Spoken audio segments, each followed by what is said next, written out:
Assalamualaikum warahmatullahi wabarakatuh. Halo teman-teman semua, kami dari kelompok 1 ingin mempresentasikan tentang bentuk usaha tetap. Saya Niaroto Anjumi dengan NIM 4322110095 dan Putu Ayu Anggraini dengan NIM 4322101148. bentuk usaha tetap atau BUT adalah suatu konsep dalam peraturan perpajakan yang mengatur tentang kehadiran suatu badan usaha di suatu negara selain domisili asal. BUT memainkan peran penting dalam penentuan hak pemajakan suatu negara atas kegiatan bisnis yang dilakukan di wilayahnya. Adapun definisi dan karakteristik BUT, yaitu BUT didefinisikan sebagai suatu tempat usaha yang tetap, di mana suatu perusahaan melakukan kegiatan usahanya secara menyeluruh atau sebagian. BUT memiliki karakteristik seperti keberadaan yang permanen, lokasi yang tetap, dan terkait dengan kegiatan usaha utama perusahaan. Selanjutnya yaitu kriteria penentuan BUT, terdiri dari tempat usaha, kegiatan usaha, dan waktu. Kriteria pertama untuk menentukan BUT adalah adanya suatu tempat usaha yang bersifat tetap di suatu negara. Kriteria keduanya yaitu kegiatan usaha yang dilakukan di tempat usaha tersebut harus merupakan bagian dari kegiatan usaha utama perusahaan.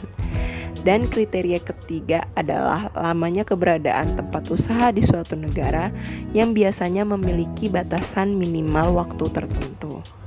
Bentuk-bentuk BUT atau bentuk usaha tetap, yaitu terdiri dari kantor cabang, pabrik atau bengkel, tempat pertambangan, agen, dan sebagainya.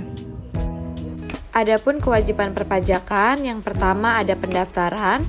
BUT harus mendaftarkan diri dan memperoleh NPWP di negara tempat BUT berada. Yang kedua, pembukuan. BUT diwajibkan untuk menyelenggarakan pembukuan yang terpisah dari kantor pusat.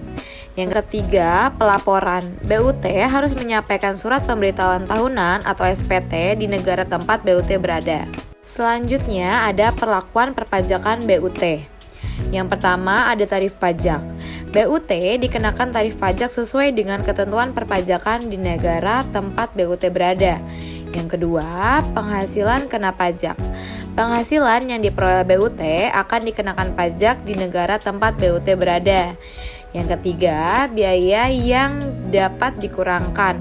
BUT dapat mengklaim biaya-biaya yang terkait dengan kegiatan usahanya sebagai pengurang penghasilan kena pajak.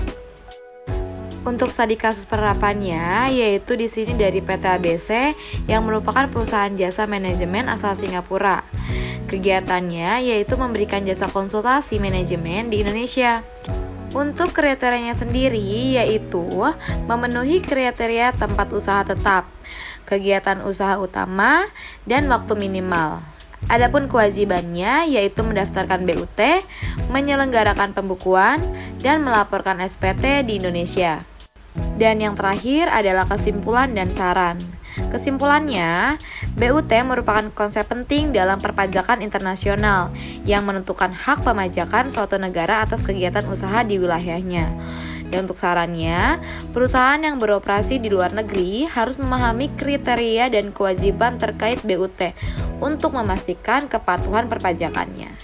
Sekian presentasi yang dapat kami sampaikan, kurang lebihnya mohon maaf. Terima kasih.